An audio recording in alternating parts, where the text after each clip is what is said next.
Thank you everyone for coming to the May NEWRA meeting. This meeting is being recorded and it will be posted on the NEWRA website in the next day or two. It's great for everybody to be back together, and it's finally spring. The weather's getting great. We have a big agenda tonight, and it's focused on some current construction projects that are going on in the city that affect us: the North Washington Street Bridge, the tunnel, the Sumner Tunnel. And we have some folks here from the Mass Department of Transportation who are going to talk to us about those projects. We're also joined tonight by the team from the Office of Neighborhood Services, City of Boston. So you can ask them lots of questions. Enrique, John, and Ciara, if you're on, we want to talk about crosswalks and sidewalks. So we are going to be talking to you about that as well as everything else. As a reminder, we always say, please be respectful to your friends and your neighbors and our guests tonight. We are recording this. Let's allow everybody an opportunity to speak. And again, please be respectful. So first up tonight is our new city councilor, Gabriella Gigi Coletta. Congratulations, Gigi. We are looking forward to working with you, councilor. And I am going to turn it over to you so that you can say hello to everybody as our new councilor. Awesome. And likewise, Cheryl, I am so looking forward to working with everybody. And I feel like I'm a meteorologist. I'm reporting live from Christopher Columbus Park because I'm in between different things and events. But I wanted to be sure to just stop by and first of all, say thank you to everybody and just express my gratitude for your support and your confidence and faith in me. Because I've had this job, I worked in that office, I understand exactly what is about to happen. I understand the work that needs to happen, and I'm ready to get to work. And I'm here to say that. I didn't really have anything else planned. I'm happy to answer any questions, but I know that we had conversations, a lot of folks on this call. I knocked on your door, I called you, we had meet and greets, we had coffees. And based on those conversations, I came up with an agenda and a list of priorities that I intend to work on in the city council. And so I am so new that I don't even have an email quite yet. I have spoken with the city council president about my committees, and they are reflective of the priorities that I brought to the forefront of discussion in this race, which was housing, right? Affordable housing, education and education equity for our kids. Climate resiliency is a huge thing here in the North End, and I'm standing in ground zero in Christopher Columbus Park. So that's going to be a top priority for me as city councilor, but also making sure that that I will be accessible and responsive. I was walking around and I saw so many people today, and that's exactly what I want. I want for you to see me on the streets. I want for you to see me on Hanover Street and grab me and say, hey, what about this crosswalk? What about the bricks on Richmond Street? What about this curb cut? I love all of that about city government, and that is what I am so looking forward to do. And I'm just ready to work with everybody, and just know that I am going around to all community groups and just saying thank you and hello and expressing gratitude. And I'm still in the process of developing my staff, but I will have somebody from my staff here all the time. And I will hope to participate as best as I can. But just know that I'm extremely grateful for your support, and look forward to working with all of you, and happy to answer any questions that you might have. And I will put my campaign email in the chat too, just because I don't have an email quite yet. I believe I'm getting sworn in next week on Wednesday, but that's tentative. So we'll send details over, but want to make sure that the North End knows that I will be here for you, and I look forward to working with you, because there is a lot of work to get done, both policy and constituent services wise. So thank you, everybody. When you have your contact information, I'm happy to send it to our email list for NEWRA members so that they know how to reach you. That would be great. If anybody has a question, please raise your hand. I'll unmute you. One of the things we are talking tonight with the neighborhood services team is the crosswalk situation and the sidewalks when they come up later, and we can, brief your folks. Ellen Hume just said, we're thrilled that you won. Nobody has Thank you, Ellen. Yeah, and we know that, it's like your first week, so we're not expecting you to answer a lot of questions. And I don't see anything. We just wanted to invite you to come and say hello and to congratulate you. We appreciate you stopping by.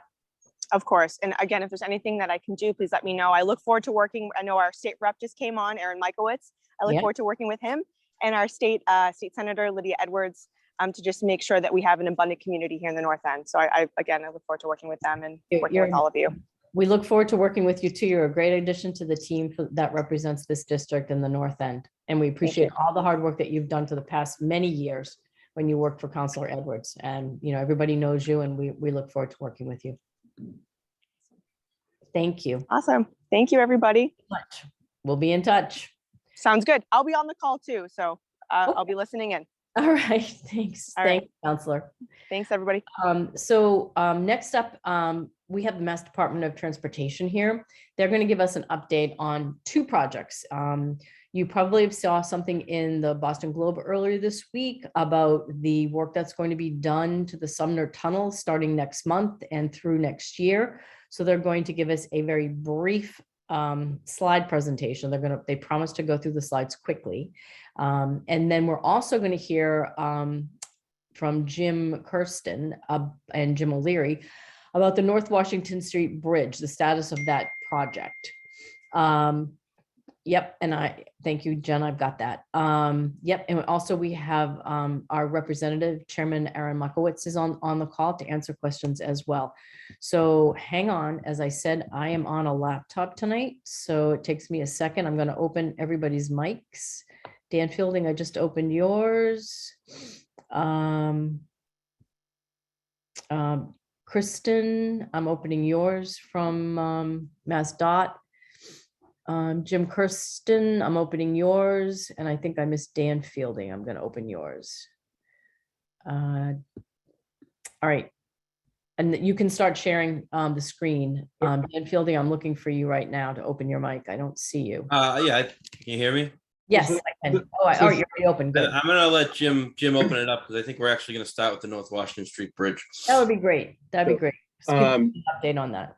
All right. Well, first off, thank you very much, for the invitation to have us here. And, as you're going to see a lot of Mass DOT people on the call because both of these projects that we're talking about are some of our highest priorities that we have in the department. So, they do have a lot of resources, and we really wanted to make sure we were here for you tonight. So we're going to start off with the North Washington Street Bridge. And I do want to tell you guys, and I'm going to ask for some patience or some more patience. I know, that the neighborhood has endured a lot. But Jim O'Leary is he's going to go into some of the issues that were found there. At this time, I mean, we're really we have some of the best engineers trying to really in the country focusing on this. And so we don't quite have an approved solution yet. So, we obviously don't have a timeline. And I know that's probably the most critical information for you. What I will say is it can't be presented tonight, but when that is ready, we will 100%, let you know and, be here again if you'd like us to. So Jim, why don't you give us an update as to what's going on? Yeah. So Jim, if I could turn it over to you. Hey, thanks, Jim. Thanks, Cheryl. So thank you all for having me on here tonight. So the bottom line up front, the $64,000 question, what's been going on with the North Washington Street project for the last 7 months, right? So in late September, we were doing very well, progressing with the installation of the steel tub girders for the permanent bridge. Before that, we did very well with the foundation elements and the drill shafts coming out of the water. But in late September, the contractor found vertical cracked welds, cracking in the vertical welds of the steel tub girders. So they did an investigation for about a month, and at the end of October, it was decided to shut down that portion of the North Washington Street project. All work on the project did not shut down. It was just that portion of that project where we had to do a thorough root cause analysis, which we are just completing now. We just completed. And as Jim said, we are coming up with a design solution to address this so that this situation is resolved and does not compromise the structural stability of the permanent structure going forward. So what part of the bridge has a problem? So it's the steel tub girders, Cheryl. So if you there's these steel tub girders on the permanent bridge, and it's specifically each tub girder has an end diaphragm, and there's welds That, So it's that- it's pretty much the supporting steel for Correct. the bridge. So, you Yep. know, it holds the whole roadway and the whole, you know, superstructure up. So I'm Yeah, trying to help people visualize what you're talking about. It's the part that. It's a very critical member of the new bridge. Right, it's a very critical member of the bridge. And it's the welds on these members that we found cracking. So right now, as Jim said, we're working to design with some of the finest designers around to come up with a permanent solution and to resolve this situation as quickly as we can. With respect to timelines, I don't have that kind of answers right now, that information. We're working through it. However, we want to get this right. So at the 50,000 foot level, that's pretty much the situation. We've done some other work on the north and south abutments, concrete work.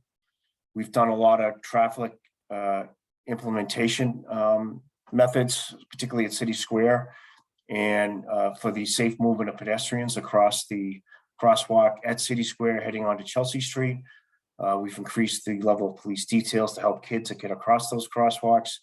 And then we've done the same thing at Keeney Square, and we will be implementing traffic implementation changes at Keeney Square in the next coming weeks, just as the weather gets better. It's a lot of changing out signs, restriping the approaches to the North Washington Street Bridge from Keeney Square. And so we've done a lot of that work. We've done the best we could to answer and mitigate concerns from the community, you know, particularly at City Square. So we're just working on that, and we're doing the best we can. And you know, and to follow up on that, you know, I did start off by thanking you all, because we know how difficult this is for you.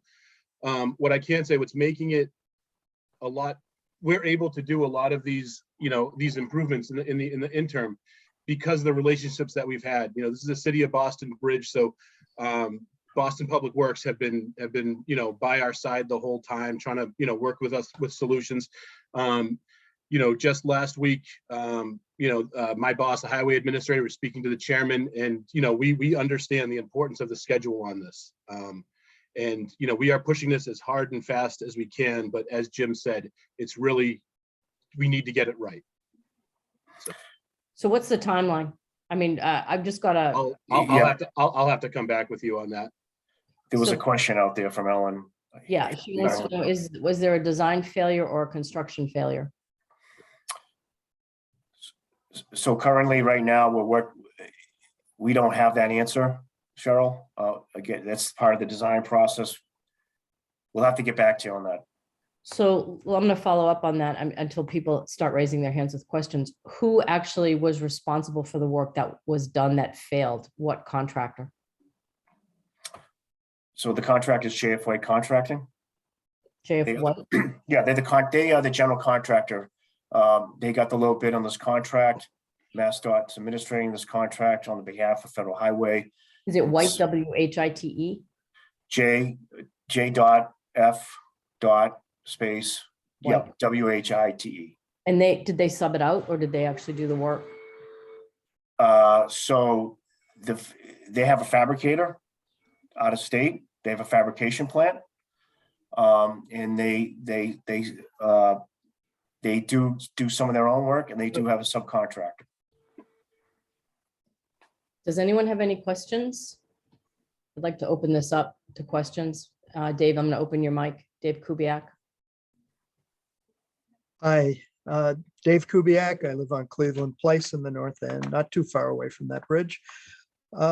Certainly sounds like a design issue more than a construction issue at this point, if it's taken 7 months to resolve so far and it's still not resolved. Anyway, so that answers the question I had as to why it seemed like there was very little work being done on the bridge over the last several months.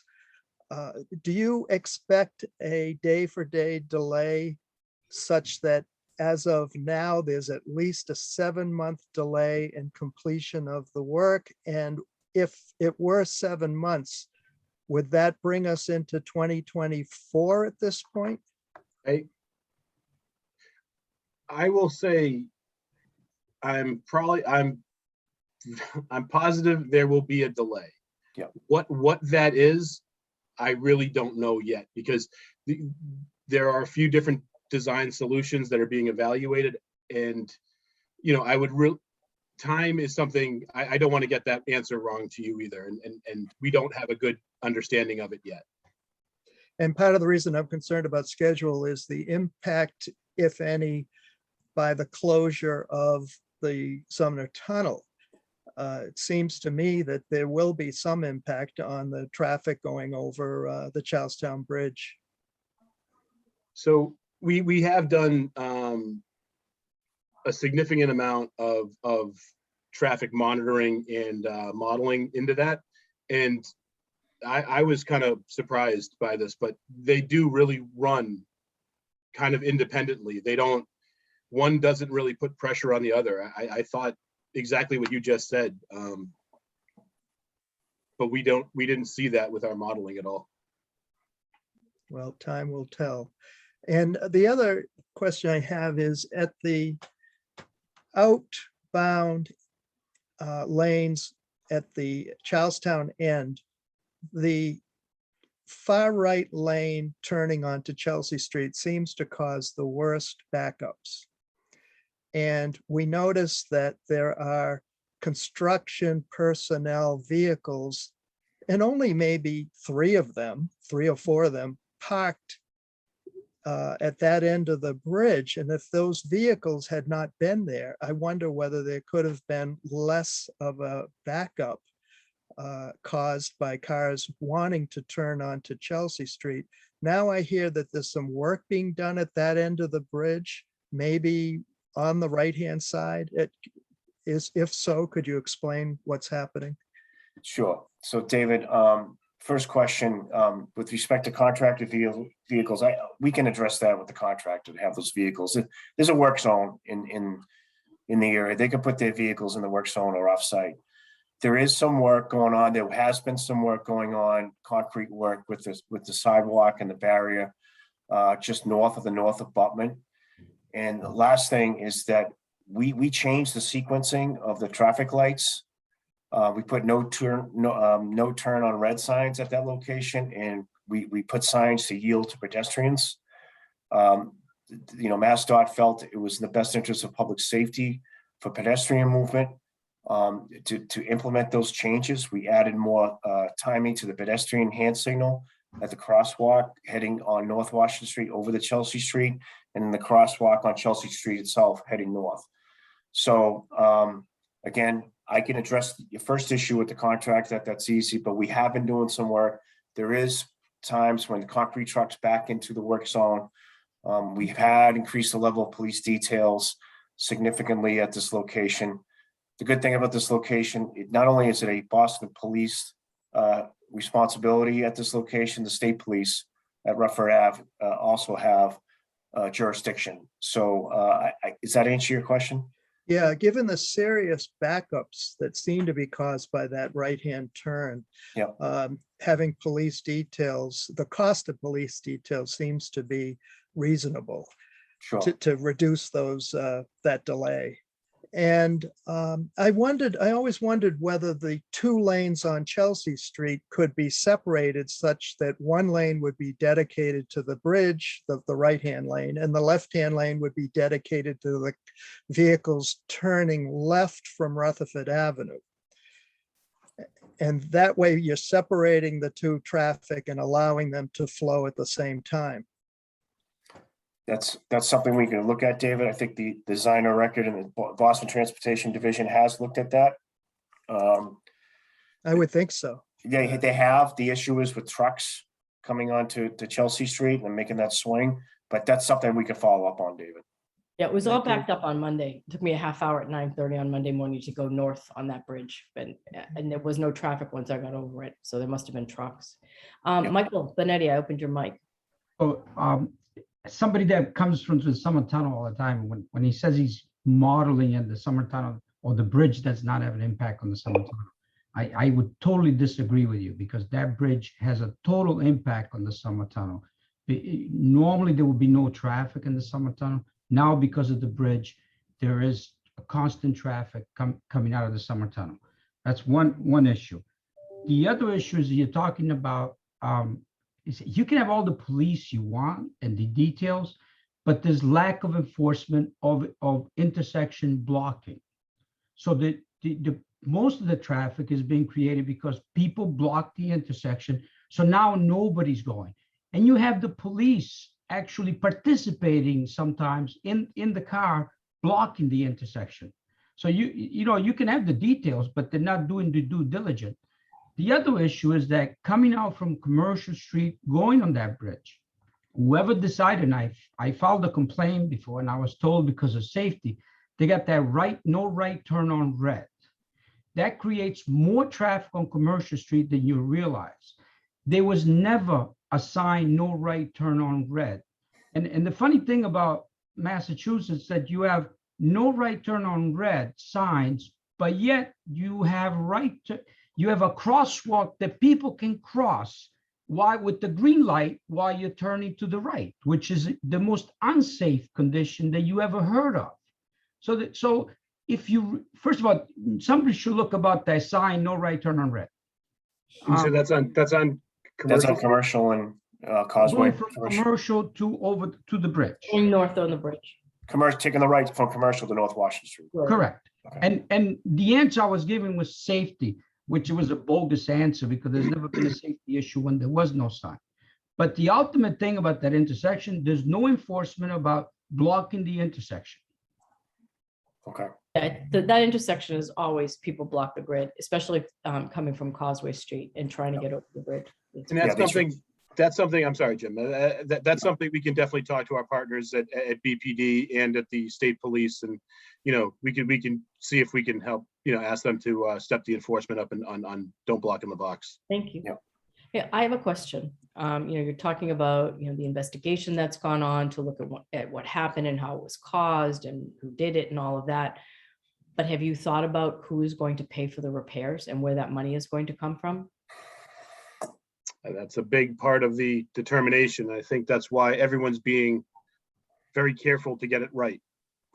Because I think look, from our standpoint and the way we're looking at this is we want to finish this job. We want to get it done and we want to get it done right. The lawsuits or the contract bid challenge, whatever, like those things are going to get, I think, worked out in the, it's in some other forum, but we're really focusing on really getting this back on schedule, as much schedule as we can and getting it going. I understand. Is somebody looking at the cost? We have, there's, I think I can speak on behalf of my neighbors and my taxpayer friends of the city of Boston and the Commonwealth. Someone has to pay for this.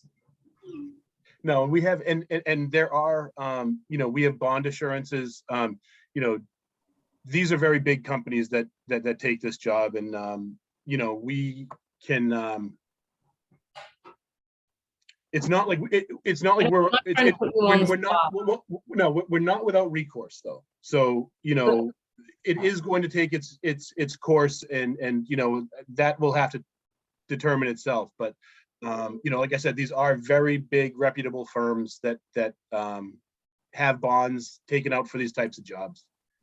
But it is a big deal. This is a really big deal. It is. It's a huge impact, not only to the people who live in this neighborhood, but to the people who commute here and the people who visit Boston. It's people who go to Mass General or go to the Garden. It's going to really affect our lives. Chairman Michaelwitz, I opened your mic. I thought you wanted to speak. Sure. Thank you, Cheryl. And first, I want to thank Mass DOT for coming to NEWRA tonight to talk about this, to shed a little light as much as possible on this issue, which has been extremely frustrating for all of us that live in this area, the day in and day out chaos that this is causing. I think we all knew when we knew the bridge was going to have to be redone, as a safety mechanism it was an essential need. And I think we all recognize that. And I think we were lucky in the sense in one way that, a lot of the beginning of the construction happened during the slowdown and shutdown of during COVID, which allowed the bridge to proceed in a quick manner. And that's obviously not the case now as we've come back to a post-COVID world. And the frustration that I feel, and I've expressed this to Jim and to others personally already, but I just want to make sure the community understands is the frustration I feel is that, this is obviously a serious issue that needs to be ironed out between the contractor and the state and the city entities here. But in the meantime, we're the ones that are kind of held hostage here, stuck in the middle of dealing with all the challenges while things are just in a stalemate, and we're the ones that suffer the most out of this whole stalled negotiations or stalled discussions. And the thing that I'm focused on, and I asked that Mass DOT, and I've asked this, and I know they're working on it, but I think that and Michael brought it up just now, is just better enforcement, better traffic regulations, just giving us some reprieve in a consistent reprieve in terms of dealing with day in and day out mess that this is becoming a mess for all of us. And blocking the box is a huge component of causing massive backups across Commercial Street and on North Washington Street. And it's it's something that is becoming, especially during rush hour, becoming very unlivable, for many people. And I get constant calls and complaints. And details do help. I mean, the police details do help. They do matter. They do make a difference there. But they need to be consistent, and they need to be happening on a regular basis. In that thing. I know that. I mean, our friends over in Charlestown have that. We have that discussion going on there, and that. Obviously, whatever happens over there affects us on this side of the bridge, but that intersection, needs consistent and regular attentiveness and attention. Particularly, and I know Jim, you said it doesn't necessarily add up in terms of the effectiveness of whatever happens with the Sumner Tunnel, but it's going to have some type of effect just based off of the fact that people are going to need another way to get into the city or get into downtown. So. When with that closure is going to come more potential challenges, and I think we just need to be, more forward thinking on that, and also just have to be, on top of this, because this is very something that quality life wise is really becoming a hazard for many of us. Thank you. Bill Verdi, I know you wanted to ask a question. I'm trying to open your mic. One real quick thing. What I'll do is when the chairman was talking. I think it'd be good. We have, we have a lot of, traffic and safety engineers. So I'll talk to our state traffic engineer, and he'll come down and, really look at how things are functioning, the signage, and what we can do to really optimize things as much as we can. So. Thank you. Thank you. That would be great. We know you're trying to work on our behalf. We appreciate it. Bill Verdi, I know a couple people have their hands up, but Bill hasn't had a chance to ask a question. So go ahead. Thanks. I just want to reiterate, I use that bridge 2-3 times a day. And yeah, there's a police detail maybe once every 2 weeks. It's especially bad when the Elliott School gets out and there's one guy out there doing the crosswalk with a sign, and he does his best. But I don't understand why there's not a police detail during rush hours, especially with the Bruins and Celtics getting out. It started out being just during rush hour, and now it starts at 2 PM. And I don't understand why we can't have a police detail every day. We used to during COVID. There was always a detail there during rush hour. So maybe we'll bring it back. Yeah, I had a conversation with a couple of times with a couple of policemen that were working there, and they said, "Well, we see the need for it, but nobody's putting us here." That was his response. Well, we'll get on that. All right, Dave Kubiak, you had your hand up. You have a question, and then we'll go to Michael Benetti, and then we're Just a quick comment, indirectly related to the traffic in that area is if the traffic signal lights at North Washington and Thatcher Street are MassDOT owned and maintained, they are in the wrong lanes. Please move them into the correct lanes. That's the outgoing North Washington Street traffic signals at Thatcher Street. Maybe you can do a change order to the bridge contract. So David, and Jim, I can jump in. David, those lights are controlled by BTD, Boston Transportation Division, but I could certainly pass that message along to representatives from BTA on that. That's great. And we also have our neighborhood services team on, so perhaps they can jump in and help too. Michael Benetti, your mic is open. I wanted one comment. Is there a possibility to reevaluate the timing on the light on the Charlestown side?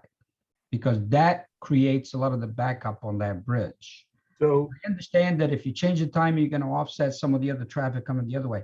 But maybe there's a balance where we can time that green light a little bit longer so that it gets rid of the traffic off the bridge or moves more cars across the bridge. So when the what I just mentioned, when the traffic folks come down there, they'll take a look at all the signal timings too.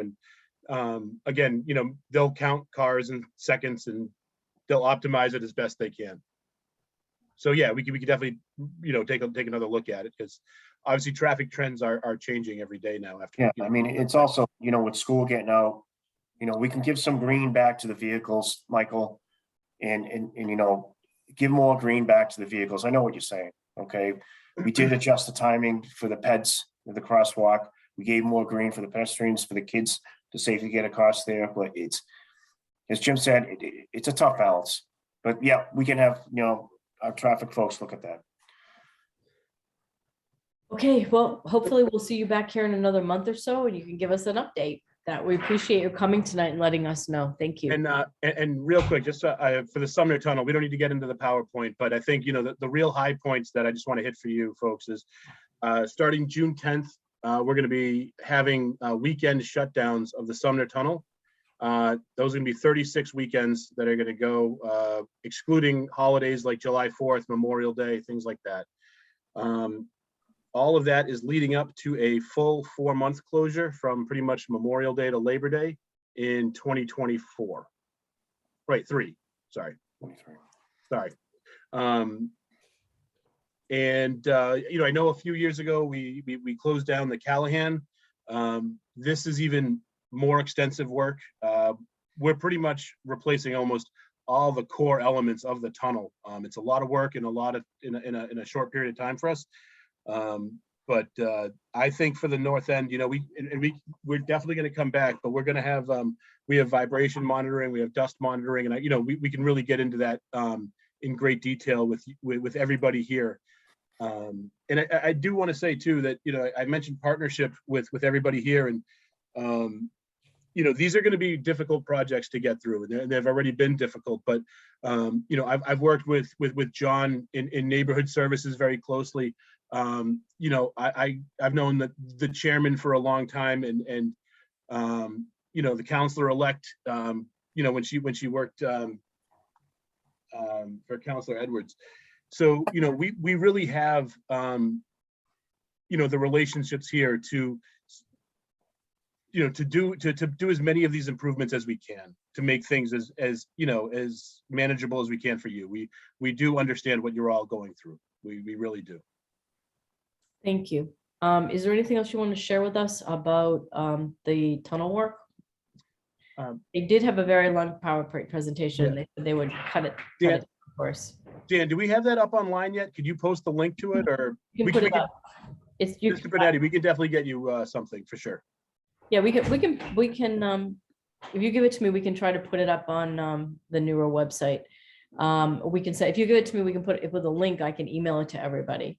Do you want to show a couple of slides just to kind of let people know what's going on? You can share the screen. I don't want to take up too much time. If you have time Well, and it's fine. We people want have to see time. things, I'm happy to. We're happy to go through. We just didn't want to go through 36 slides. Yeah. But a few would be great. Just to show us the extent.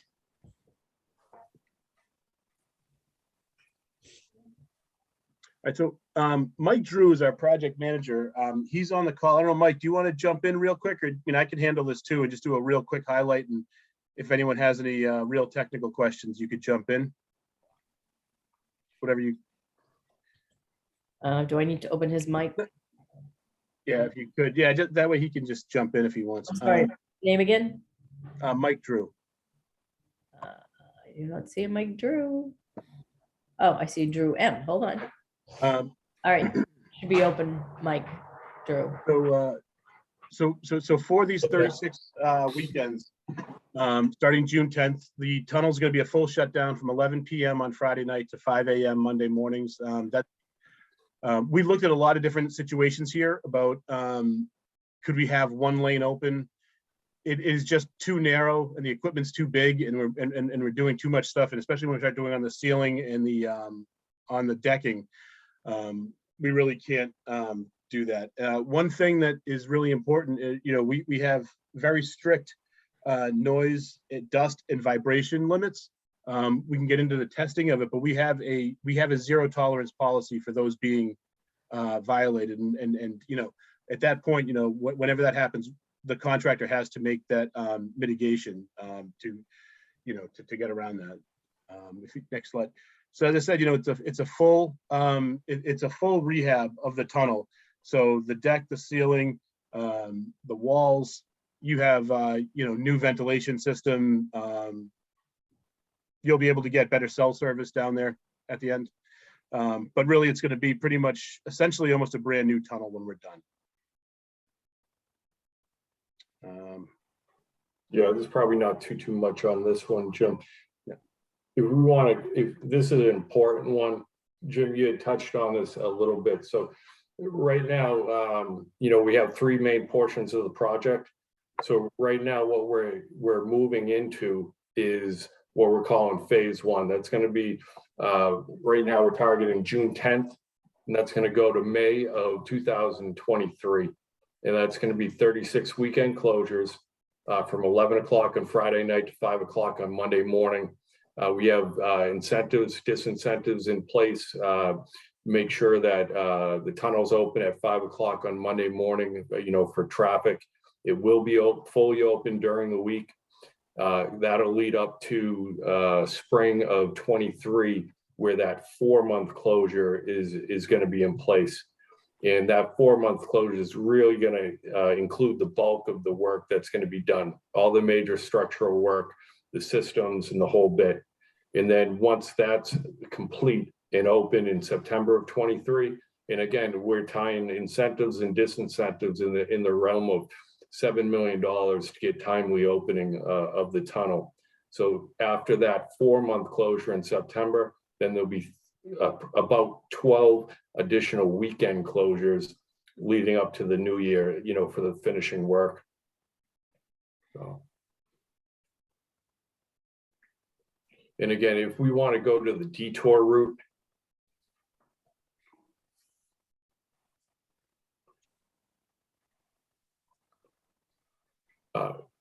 perfect. And I know everyone's time is valuable. So to give you an idea of some of the detour routes that are going to be in place, they're very similar. This is for East Boston, any local residents or travelers that come across the tunnel. They're going to be directed back up to 1A and then through the Ted Williams Tunnel. Airport traffic, very, very similar. There's going to be signage right when they're coming out of the airport to direct them to downtown Boston through the TED. One thing that's not in this packet is we're also going to have a second detour, and that detour is going to be in place to relieve this one. And that's going to be picking up towards Bell Circle and Revere to direct folks down Route 16 and over the Tobin Bridge, if they're looking to go 93 north, to really alleviate some of the detour for this one. Right now, we're looking where our what we've seen, at least modeling wise, about 40% of the traffic that would have taken the Sumner will be taking the TED, and then about 30% will be taking those detours in and around Route 16 or the Tobin Bridge, and those type of things. So, and then again, I know the time's very valuable. If you want to go to the last slide. This is an important one. We've already put all these into place, and we can keep this up so folks can jot down this information. Again, dust control, noise control, vibration control, all of those best practices are going to be in place. If there's any concerns from anyone, we have a project hotline that's set up. right? And we also have a dedicated email set up, and we've already put this to use. We did a couple of public presentations last week, and we got some really great feedback and questions. So any stakeholders, any public that has specific questions, please get them into the email site. We're monitoring that on a daily basis to get timely responses. And then we're also going to have a dedicated project website that's going to be in place with regularly updated information during the entire course of the project. So, I'll go ahead and I know your time's valuable. If you had any specific questions, maybe turn it over. And Yeah, we the do. full presentation is going to be on that website. Yeah, we'll send out the link to everybody. Eve, I'm opening your mic so you can speak. There you go. Hi, thank you for having me. I had a quick question.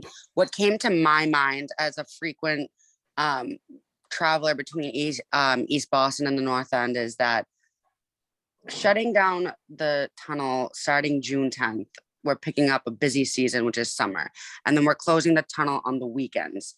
A couple things come into mind, such as drunk drivers not remembering that our tunnel is shut down.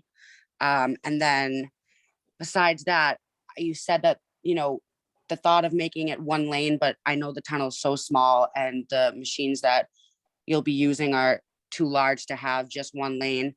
Are we alerting all of, emergency, like EMS companies, first responders, making sure they know, because if somebody needs to be rushed to MGH specifically for, a serious injury. I know that there's an MGH in Chelsea, but, usually we take them into here.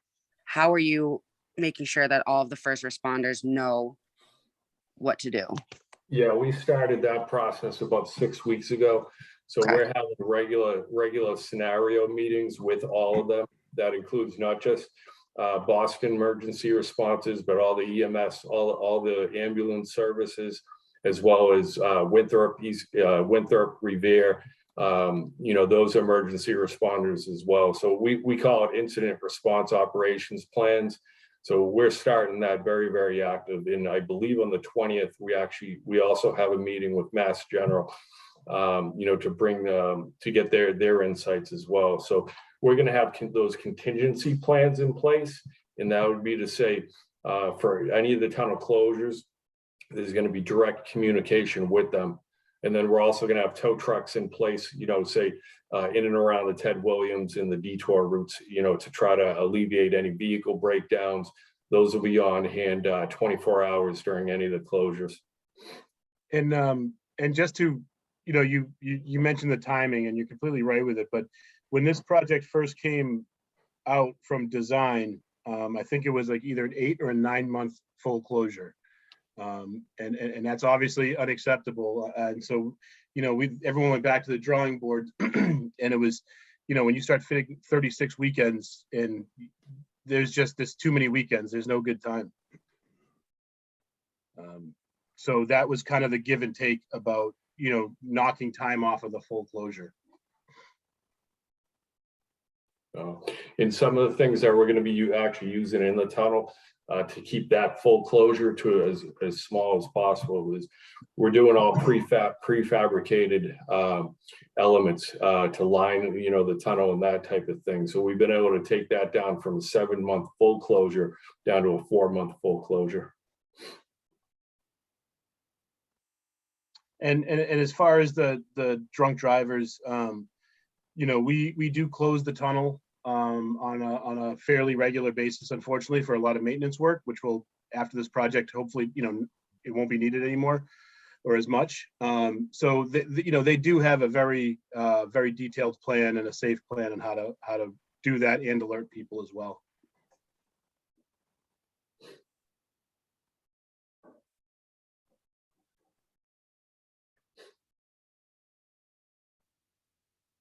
So, and again, we're monitoring that email site as,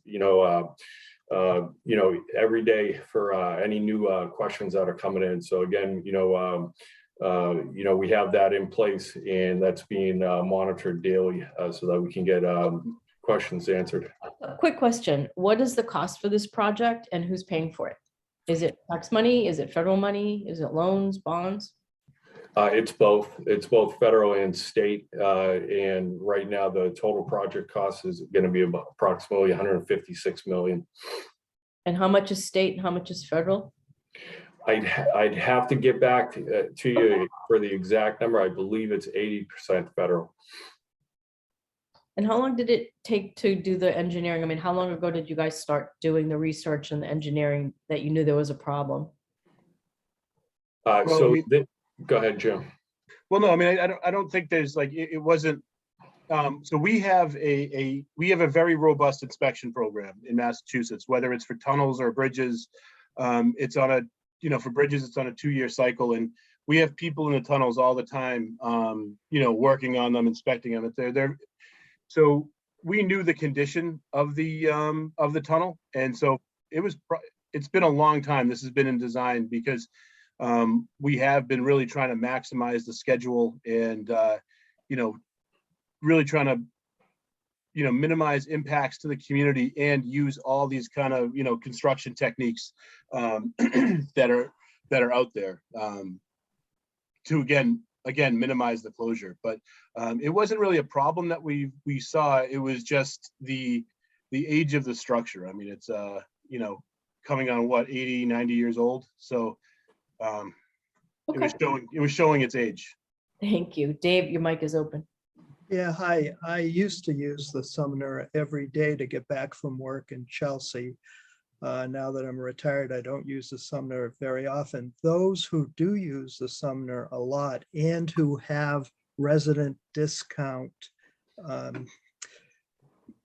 program will not be able to use will not have the resident discount while the tunnel is closed. And if they use either the Ted Williams or the Tobin, they'll be going from, I think, 20 cents to $1.25 maybe at this point. So just making note of that. Yeah, so we're looking into it right now for the weekend closures. I don't know how easy it is for the system to flip back and forth, but I know for the 4-month closure for sure, the resident discount will be good either on the Tobin or the Ted. So they will still be paying that same 20 cents. You've mentioned noise and vibration more than once. What should we in the North End know about that? I don't know how close the tunnel is to foundations of homes in the North End. Is it close enough that there's that we would feel it, or even that it might cause damage to foundations?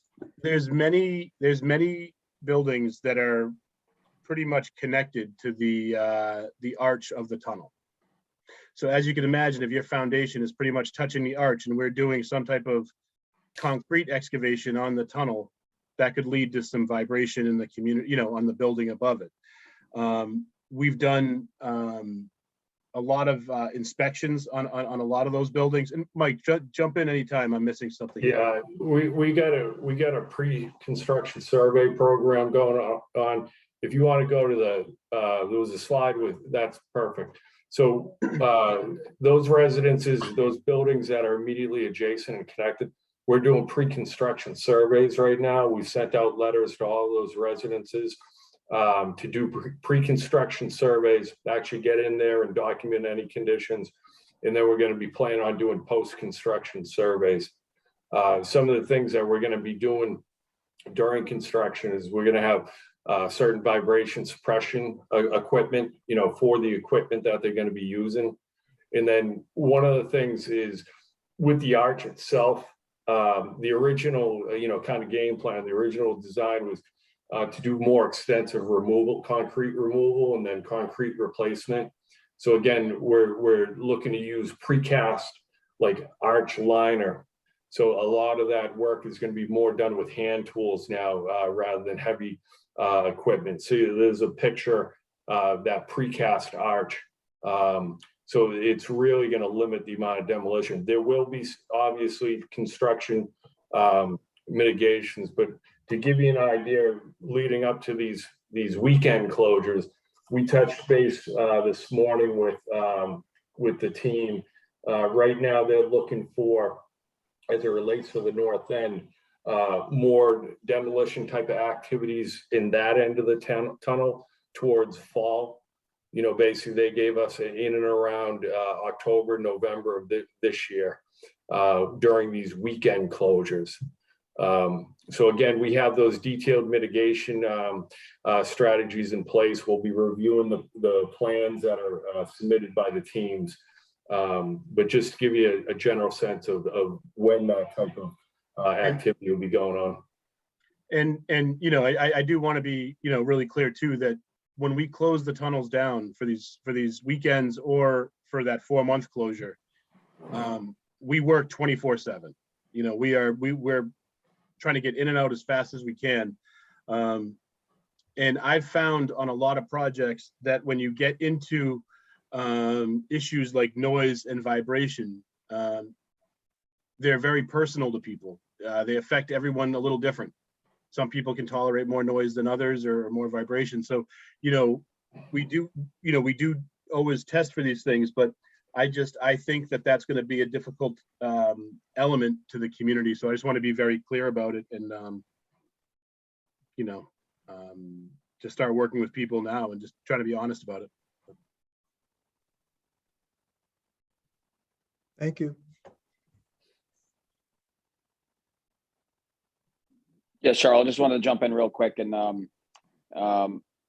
just refresh everyone's memory. When the Callahan Tunnel was happening, there was a number of people that had there was noise impacts, and it was something that was, you know, it wasn't unbearable, but it was certainly something that was challenging for a couple months there. So you know, I stress to everyone that's involved in the project, but also everyone in the community that, you know, that we get this information out there for people to talk, to contact MassDOT, and I will do my best in working with my colleagues to do that as well, because there probably will be moments when we will be getting some phone calls related to this, because it was a reality during the Callahan Tunnel discussion a couple of years back.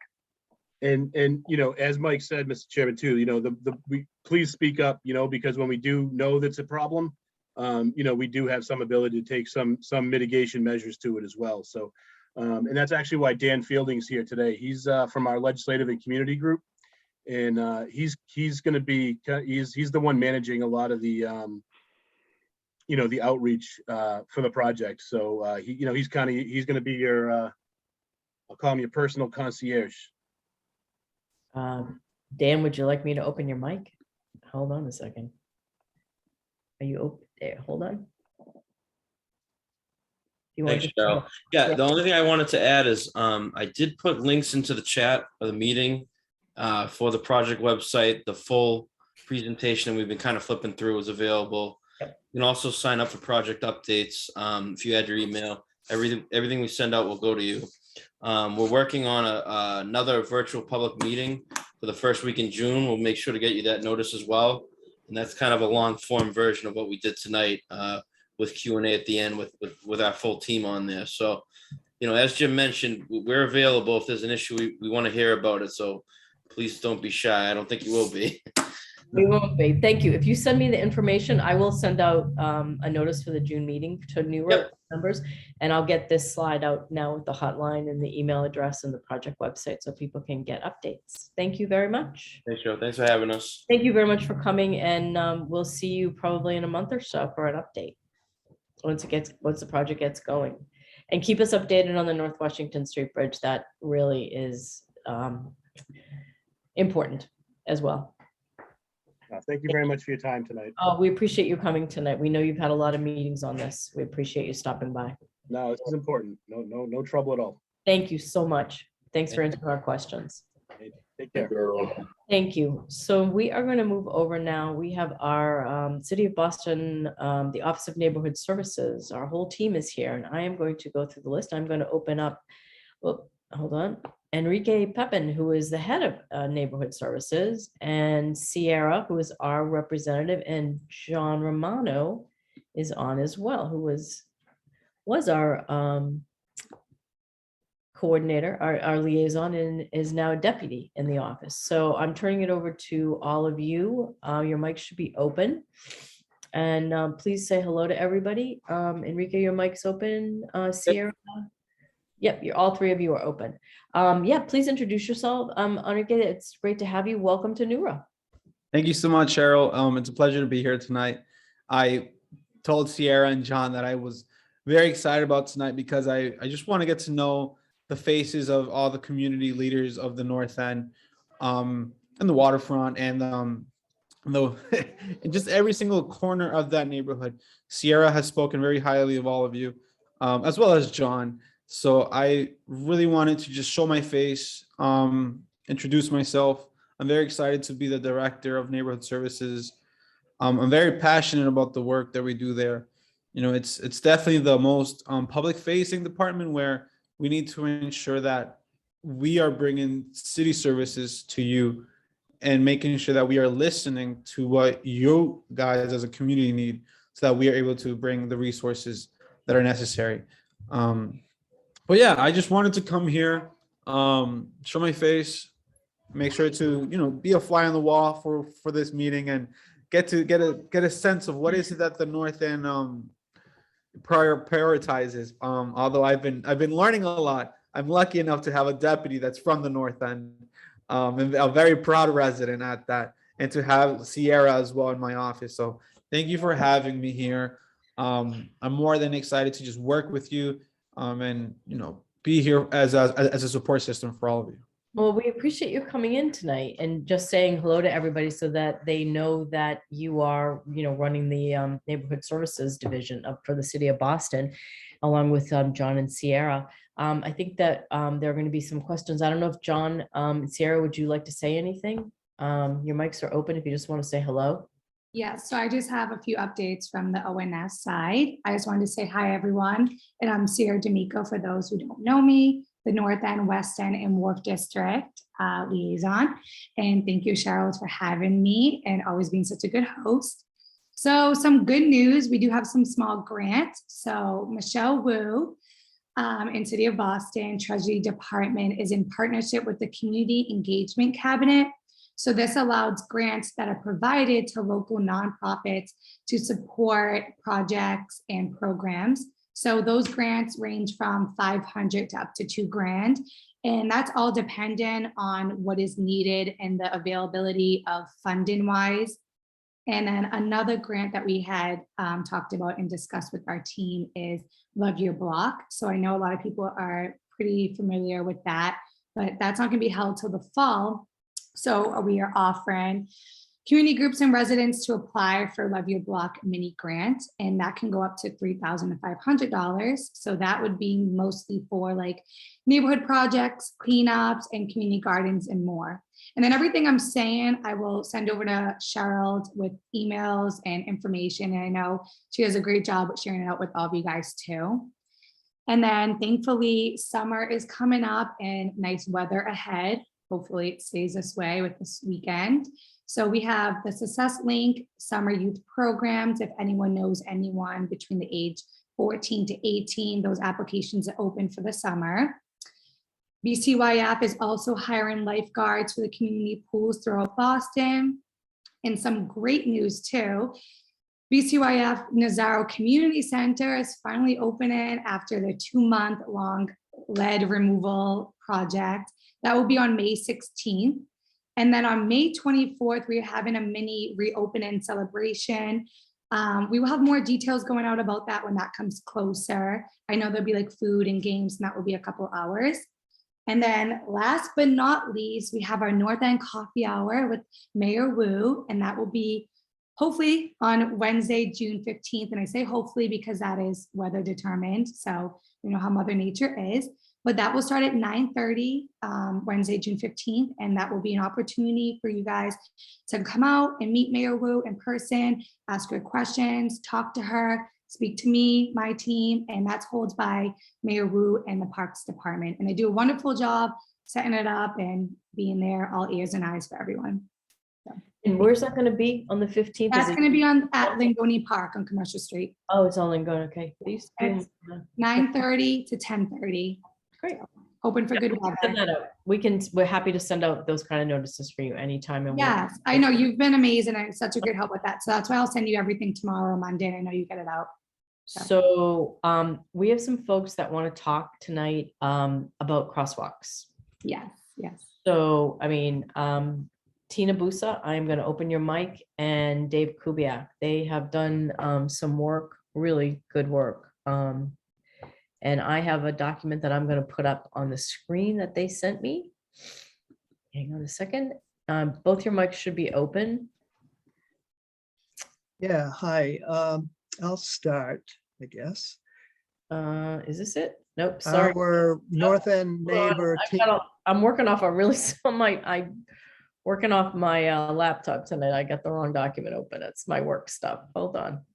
Go ahead, Dave. I'm just getting the document. Well, our neighbor, North End neighbor Tina Busa and I spent last Saturday morning surveying all of the intersections in the North End because we were very concerned about the condition of crosswalks in the North End. And we heard of a recent decision by the city. We had hoped that the city was coming in to repair sidewalks and crosswalks early in springtime. And recently we heard the city has decided to delay that work until after outdoor dining. And if one of you can speak a little later to the schedule for outdoor dining, I heard it might end. Currently, it's set to end maybe in September, but I think it's probably going to be extended, as it always has been, into as much as November or December. And by then it may be too late to do sidewalk and crosswalk work. But anyway, we went around because we wanted to document the conditions. And if we found those conditions to be seriously poor, that we would send this information to the city, to the DPW, with CCing the mayors, CCing elected officials and neighborhood services. And this is just an example of some of the intersections. There's close to 100 intersections. I surveyed 47 of them on Saturday. Tina probably surveyed just as many. And this is a result of Tina's work. The two columns, why there's two columns of color is, I think, reflective of the crosswalks at different streets at each of these intersections. But as you can see, good are crosswalks that we feel are in good condition. Nothing is necessary, and they're fine for public safety. Fair, well, they're there. They might work currently, but eventually they're going to need restoration. The red are either in poor condition, you can barely see them, or they don't exist at all.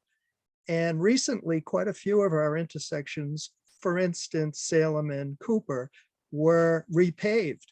But apparently those repaving contracts did not include relining contracts because there are no crosswalks at intersections that were recently repaved. So you can see here, very few of this set are in good condition. Most of them are in poor condition, or the crosswalks are missing.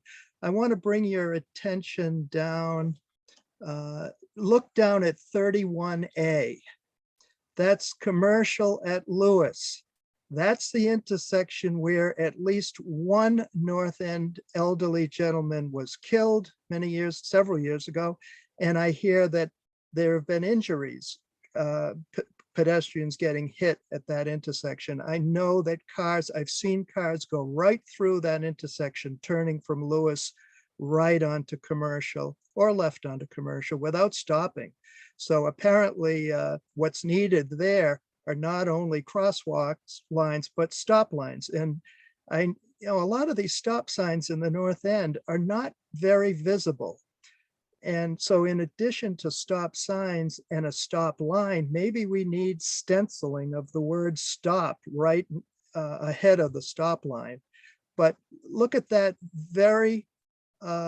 this intersection, Commercial and Lewis, which has a terrible history of death and injury, and the crosswalks are in poor condition. So that's I'm just emphasizing, the great need for this crosswalk work. And we want the city to reconsider its decision.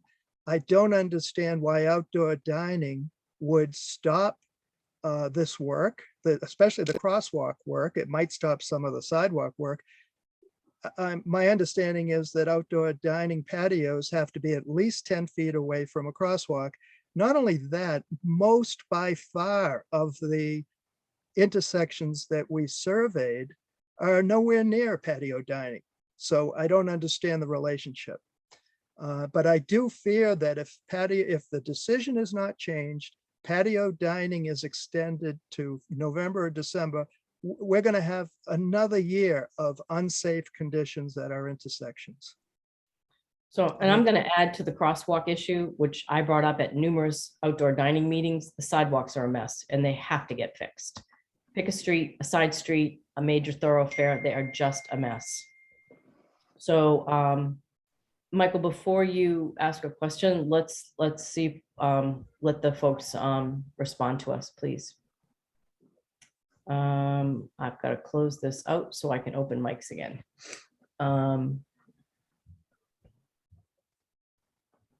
John, want me to open you? I'm going to open all of you. Hang on. I might actually still be open. John Romano, you are open. Enrique, I'm going to. I'll say hi really quickly, y'all. I do think if you want to unlock or open up Sierra and Enrique's, I think that Sierra actually could be able to go through most of these questions for yourselves. But I think she's actually pointing. She might need you unmute her again there, Cheryl. I'm trying. Thank you. Sorry, I was like, I can't unmute myself. No, it's okay. Thank you. Yeah, so thank you, John, for just saying hi. But so I'm actually happy you guys brought this up. I've worked closely with Public Works and BTD to bring this up to this attention. I do want to say thank you for all the time that must have taken to put that together, because I know that is a huge factor for you. And I really appreciate that, because safety always wants to be the #1 priority for all of us, clearly, for people walking through too. We actually did get a schedule going. They were talking about installment on Salem and Prince Street. We're getting their crosswalks done. They are planning to do other ones throughout the season. I asked them to update me with their plan with every sidewalk, every street, and I can update Cheryl if that is easier so that you guys can stay updated with that as well. And the only issue with outdoor dining, so yes, that season started and plans to end in September. Not sure if it'll go till end of September. It depends on the way it goes for the season. We don't want them, or not don't want them, but it's not that they can do it during then, because all the toxics with the paint and everything, if you have people outside and people sitting there, even if it's in the morning, that paint and that smell, breathing that in and eating outside is not safe for people to breathe in. So it would kind of probably be like a weird hour they would have to plan to do so. So we're working closely with them, but they are getting started. They're making a plan to do so. I've emphasized this to them as much. Enrique and John have supported me and have directed me in the right direction of who to speak to. I'm actually going on a walkthrough next week with Public Works, and it's not BTD, but they had like some comments about it as well, but it's mostly Public Works, to talk about what sidewalks we can prioritize and when to get them done and how we can do so. And I know a lot of it had to do with the construction and different companies. So we're going to do our best to do a walkthrough, take note of who's in charge of each sidewalk, what company was left. They continue doing their project there, what they dug up and when, so that we can make sure that is repainted otherwise. So it's kind of like just up in the air right now. So we're trying to plan like a whole schedule. And I know they got some done this week and they plan to do so soon too. And I know it's something that needs to be done. So we are trying to get that moving along. And I appreciate everyone's patience, your time, and making that spreadsheet. I'm sorry. I think that was amazing. And it shows like how much you guys care about this. And I really appreciate that.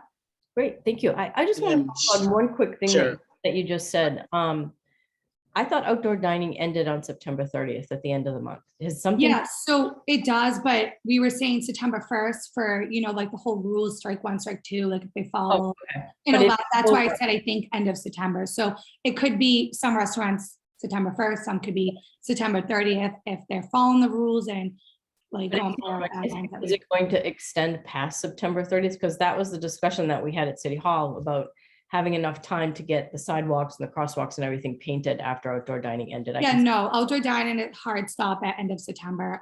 As of now, the latest that can go is September 30th. If anything, they can end sooner if they don't want to participate in each month, or if they get their privileges taken away based on actions or not following. How's it going? So far it's going, it's good. We had a walkthrough today with Mayor Wu and John and our new city council, Gigi, and Aaron Michaelwitz. It went pretty well. We just stopped and said hi and checked in, and John and I, he's been an amazing help, worked so closely with me. He's been a great guidance with me, and we are on top of everyone with the application. We've worked closely with the disabilities team, licensing, like everyone on our committee has been beyond great.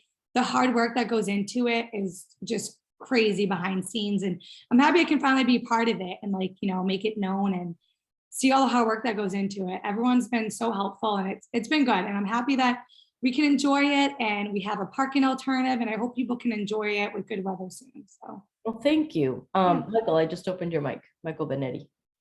So since we're talking about crosswalk and handicap, any intention of removing those yellow plates? Because whoever decided to put those yellow plates obviously failed chemistry in high school. So that's one comment. The other thing, it has nothing to do with the sidewalk, but about some of the stuff that happens in the neighborhood. We lack enforcement. You know, not all of us call just to complain and complain all the time.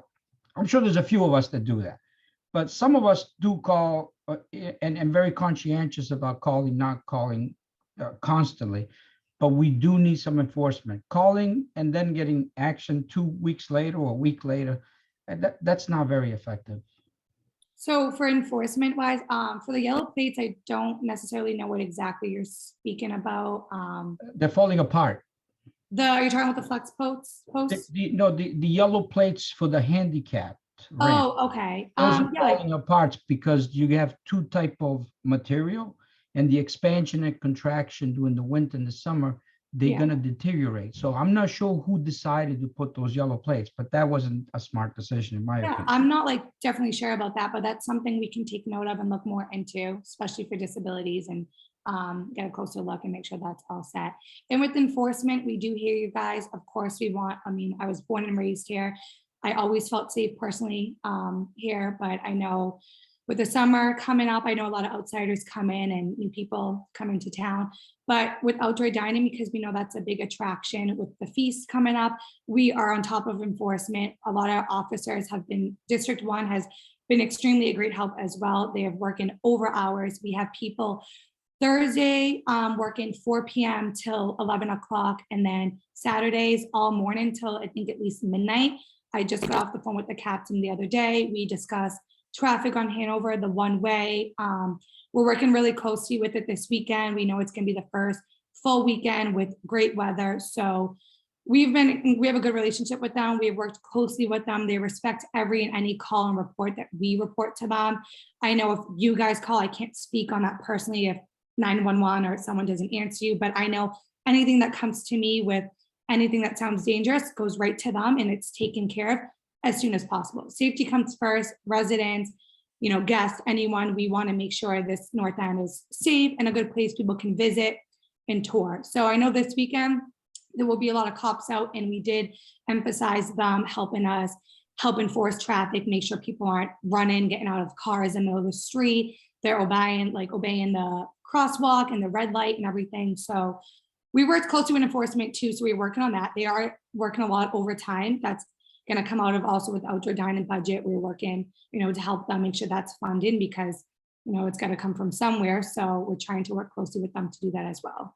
But I do hear you, and anything you report, or if you see anything, I personally, I'm not like EMT or a 911 or police officer, but I'm happy to look into anything and get in touch with them if you felt that there was a certain case or something that has happened that you felt like wasn't resolved, because as a liaison, I want you guys to feel safe and that we're helping and that you're being heard. So I'm happy to touch more base about anything certain that you feel that way about. So thank you. Ciara, one of my pet peeves with the outdoor dining, and there are many, but one is the impact to sidewalks and our ability to walk along these sidewalks safely. I understand that there's nothing we can do about the wait staff having to cross the sidewalk. That's a given. But there are way too many benches that have been put out by the restaurants. There are sandwich signs everywhere. Francesca's has 3 sandwich signs out on the sidewalks, including one right at the intersection of the sidewalk intersection of Hanover and Richmond. I've moved that out of the way, and then somebody from Francesca's, I guess, puts it right back, right on the Freedom Trail. Also, some restaurants are very good, and I'm going to mention one, Palyuka's, for instance. They put their cabinet that holds, I guess, stainless and napkins and all that kind of stuff and menus. They put their cabinets within the patio area.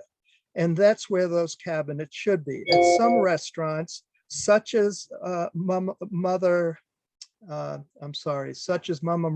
and I brought this up with Mama Maria's, they had their cabinet within on the sidewalk, along with their wait staff, not just crossing the sidewalk, but standing there.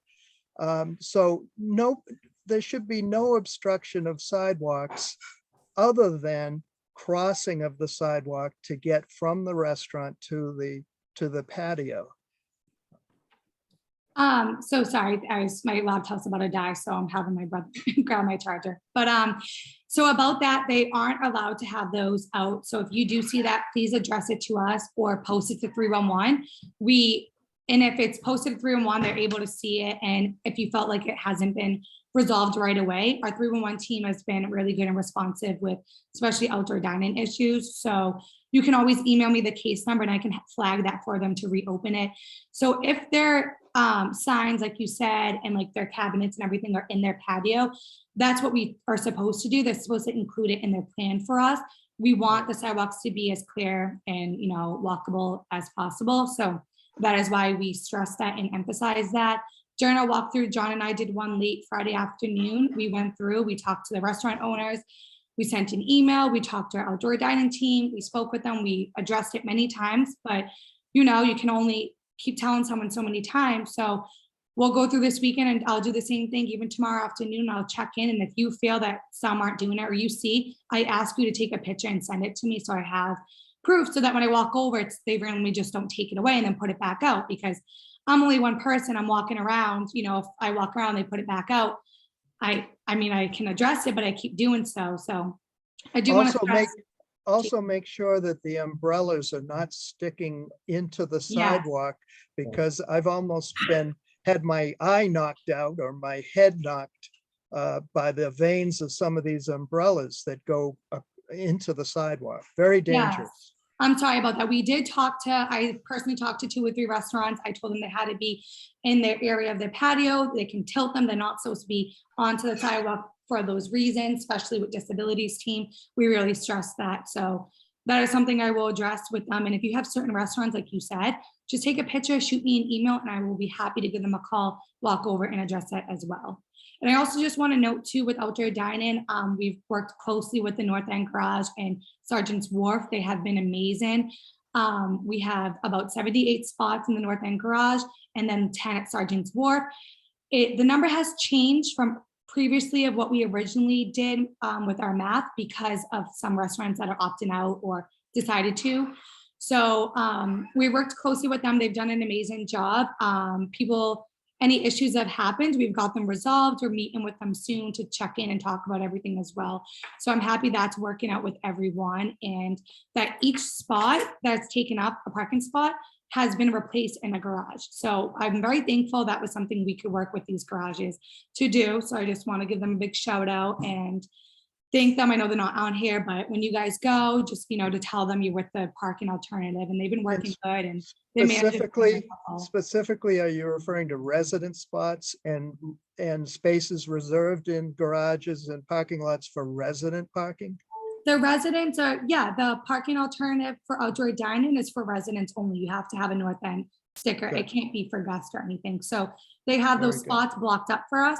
So the 78 spots with North End Garage, we worked with them because 78 patio spots, like parking spots, were taken up from the patio. So we worked closely with them to replace 1 for 1. So I'm very thankful for that. They have been amazing. And I've gotten a few calls with confusion, but we cleared it up and everything was all set in stone. So I asked you about that too. Any parking questions, concerns, or you see something that's not supposed to be happening, just address it. And I'm happy to address it with the manager, address it with the restaurant. We're here to help you guys, work with you, make this as livable and enjoyable for you guys. So I'm happy to be all ears. I'm happy to do one-on-one walks with anyone, point anything out. I have an amazing team and good support team. They've worked really closely with getting this pilot program going. Great, thank you, Sierra. Does anyone else have any more questions? Or anybody? I'm just looking for hands. Nope. Yeah, and I can always put my email in the chat, and everything I say, I know this is all recorded, and I always tell Cheryl too, like, if you guys have any questions, feel free to call or email me. I'll drop everything in the chat. And I know with the details I said earlier, BCYF and stuff, I don't know if anyone's excited as I am that Nazaro is opening again, but that will all be addressed. And I know Cheryl, once again, does an amazing job addressing that with everyone. And thank you guys for your time. And I'm happy you got to meet my great team, Enrique, and you guys know John, of course, from previous Thank you years. all very much for coming. Dave, you have another. Yes, and I want to just take time to say thank you to them too, because I know they've had a busy day and a busy night. So I appreciate them coming here to support. So thank you. One last comment, and I mentioned this to the folks from MassDOT, thinking that the traffic signals at North Washington and Thatcher might be MassDOT, but apparently they're BTD. Yeah, they are BTD. When you're traveling north towards the bridge, those traffic signal lights are in the wrong lanes. And they've been in the wrong lanes probably for 15 or 20 years, and they're causing a problem. I see people going through a stop light thinking that they're looking at a different light. And that's really dangerous for pedestrians. It's a dangerous crossing for pedestrians anyway, but those signal lights need to be moved into the correct lanes. That's probably going to require a much longer and heftier arm to hold those lights. So it's not going to be an easy fix. But one of those lights for the far right lane, which happens to be a bus lane right now, happens to be in the parking lane, not in the travel lane. And one other thing I need to bring up to you is the bus lane on North Washington Street. It's horrible for those of us who take a right turn onto Commercial. And friends of mine, residents of the North End, have been issued a warning by a state trooper for being in the bus lane in order to take a right onto Commercial. You have to be in the bus lane. Part of that bus lane is crosshatched, not enough of it, because too many people going straight through onto the bridge are also using that bus lane. But if we don't get over soon enough, we're never going to be able to take that right. And then when we finally do take the right, we get a warning or maybe a ticket. So is the crosshatching intended for taking a right? If it is, then two things have to happen. I think the crosshatching has to be extended further. It's not long enough, but also the only people that should be getting warnings or tickets are those using that lane to go straight through to the bridge. Okay. Thank you. Thank you for addressing all those. I know we've exchanged emails previous time. So if you want to just go ahead, if you have some time to send those over, just so I have them all, just so I remember everything you've stated too, just in case. I also can take note of it as well too. And I will have a conversation with BTD to see what we can do. I know with bus lanes in the North End in general, it's really difficult with the narrow streets we have, but with traffic and everything, we want to make it as easy and as possible to get around as we can. So I can address that and sit down with them and find a solution. And I will mention the whole light situation as well too. So if you want to just go ahead, shoot me an email. I can send you an email. Yeah, thank you. Anyone else have any other questions? I think that's okay. Victor, I'm going to open your mic because I know you wanted to tell everybody about ZLC in May. I'm just looking, I'm trying to remember, you're using somebody else's phone. Hold on. Just want to say thank you all for having us here. I know me and Enrique are Thank going to you, pop off, John. but Sierra obviously has been doing a fantastic job. We're all really proud of her and glad that she's here tonight. And thank you all again for having us. Thank you, guys. Thank Thanks. you. Victor, thank you, Enrique. Oh, Okay. I am now. yeah, we can hear you. Yes, where I am has become very noisy. Is there too much back? It's a little bit noisy, but that's okay. Just give us a quick update for ZLC in May. Okay, if you can hear me. The ZLC meeting will be on the 24th of May at 7 o'clock in the Mariners House as usual. There will be two items on the agenda. One is the Gordon Ramsay Burger, which is a restaurant to open in the relatively long glass building that extends out from the Hilton Canopy Hotel to Haymarket, to Hanover Street. And that will be on the agenda. The other item on the agenda will be 47 to 48 Snow Hill Street, which will be a controversial item. And I invite everyone to come to the Mariners House at 7 o'clock on the 24th of May. That is the ZLC report. Okay, thank you. Does anyone else have anything else? Or otherwise, I'm going to adjourn our meeting. Thanks, everybody, for coming. I really appreciate it. Enrique, it was great to meet you. John and Sierra, wonderful to see you. Thanks, everyone. We'll see you next month.